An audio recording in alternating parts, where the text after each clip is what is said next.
Mr. McMahon is willing to do a lot of things in professional wrestling. He's willing to get entertaining. He's willing to get extreme, but he is not willing to get elite. Welcome back, guys, to Fog Wrestling. And apparently, Vince McMahon wanted to know what All Elite Wrestling were doing, but he didn't want to watch the show. So maybe that says everything about AEW. But Daniel Bryan has recently came out while speaking at the SXSW panel. No idea what that is. So if anybody knows, let us know. But we don't know.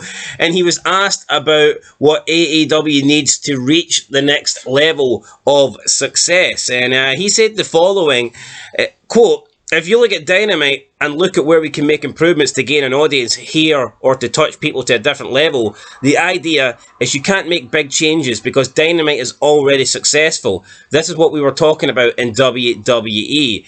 End of quote. Now, he does go on to talk a little bit about McMahon here, but let's address what Daniel Bryan is actually says. He says that they can't really change too much about Dynamite because Dynamite is already successful.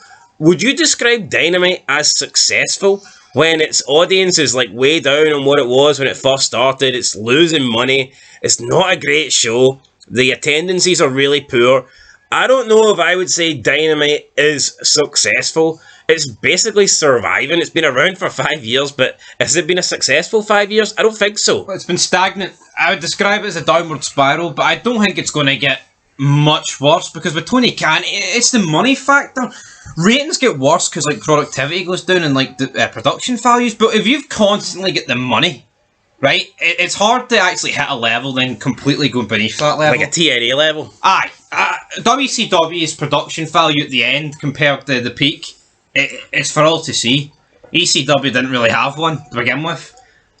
Current TNA looks like it's been filmed on an old flip phone, and it's a tough watch. But anyway, back to this. So Bryan doesn't think that AEW need to change too much because Dynamite is already successful, and it's like in football or any sports, they say you don't want to change a winning team, and according to Bryan, Dynamite is already winning. So it's just not successful though. A successful business is making money, making profit. Yeah, they're losing money. They're nowhere near WWE in attendances or ratings. Like, what factor... Has WWE ever been in the red? Well, I mean, I don't know. I don't know about the finances, but all you ever hear every year WWE are doing like record-breaking years. AEW is in the. That's not successful. AEW in this era with everything, they have everything that WWE is available. AEW is available. All the social media that WWE is available. AEW, all these platforms that WWE has, AEW has. So if WWE is every year, if they're publishing their best years ever, then shouldn't AEW be improving as well? Shouldn't AEW be making money rather than losing money? You're not successful, right, if you're losing money. I'm sorry, you can't say that. Because you look at television shows, right? You can think the television show's great, but if it's not making profit, like if The Walking Dead, for example, is forking out 14 million an episode in The Ones Who Live, right, and Andrew Lincoln's getting 2 million an episode, right, even though it might be a wee bit off, but they're like 60 million in the red, it's not a success. Even if the viewers were good, Dynamite doesn't have good viewers. Yes, but I think you could argue that even if you were in the red, but you were being successful in some other things, then you could maybe spin it. But what is AEW being successful in? Oh, it's got a lot of 5-star matches with Dave Meltzer, which of course brings in record-breaking revenue. They've even moved from the original channel. They've been downgraded to TBS. From TNT, so I mean, every different direction you look at, TNT, they've pretty much failed at or declined at or got worse at. Anyway, that's what Bryan said about Mr. McMahon. He says, quote, "Vince McMahon actually called me one night. I was part of WWE Creative, and he called me one night and said, 'What is it AEW is doing that we're not doing?' Damn it." Then Daniel Bryan went on to say, "I went back and watched 8 straight weeks of TV within the span of 6 days and was like, what you don't want to do in getting to the next level is to change the things that are already working because there are so many things already working. Then it's experimenting with different things." End of quote. So Daniel Bryan basically told McMahon here the same thing that he's saying right now about Dynamite, that Dynamite was doing a lot of things different from WWE, but he doesn't believe that WWE should change because they're already doing a lot of things right, and you don't want to experiment too much because you could end up messing up the things that you're currently doing right. Just seems to me as if Daniel Bryan's afraid of change. He does sound afraid to change, but another thing, right? McMahon's never going to get a chance to respond to this, and even without the allegations, he wouldn't.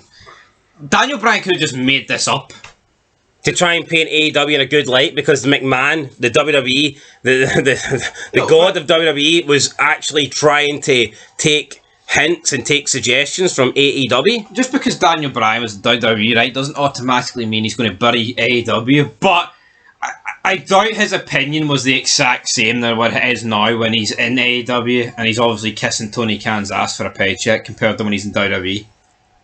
Yeah, so, I mean, come on. That is... I don't know. But I would say Dynamite AEW was better at the start. It was fresh. I think it was stagnant. I think it was better. I actually preferred it when they were trying to create... I think it was a good mix when they had Jericho and maybe like one or two established guys, but for the majority, they were trying to bring up a brand new roster of their own. I preferred that rather than just bringing all these ex-WWE guys. Aye, failures. Yeah, it's different. It's not bringing Taker and Co in. Yeah, no, it's different getting the legends from WWE. Even look at TNA when they were successful. For the main part, they were bringing in good ex-WWE guys. Yeah. Christian, Angle, Booker, Steiner, Nash. Also, TNA didn't pretend that Shannon Moore was a main eventer. Yeah, AEW does. They wouldn't bring in fucking Mark Jindrak. Well, they did bring in Matt Morgan, but I think Matt Morgan was alright in TNA. Anyway, I'm not going to get sidetracked here. You are one more fitment away from a chemical disaster. The shit print. Anyway, guys, that's it. So, according to Daniel Bryan, McMahon asked him while he was on WWE Creative to get very creative and watch AEW, and basically find out everything that was happening, everything good that AEW were doing, and make it work for WWE. Not quite sure if I believe that or not, but again, McMahon's got more important things to worry about. I highly doubt he's going to address this. But see, praised AEW, right? But it's not like they did anything segment-wise. It was fantastic. Well, what could WWE copy? What, longer matches? WWE never done that. Never. Vince, so they're not going to change it.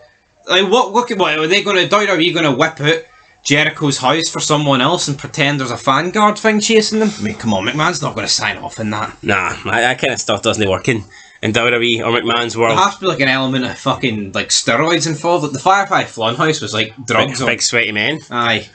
Cena pumping iron. So it's anyway, guys, that's it. We'll catch you in the next one. Till then, peace.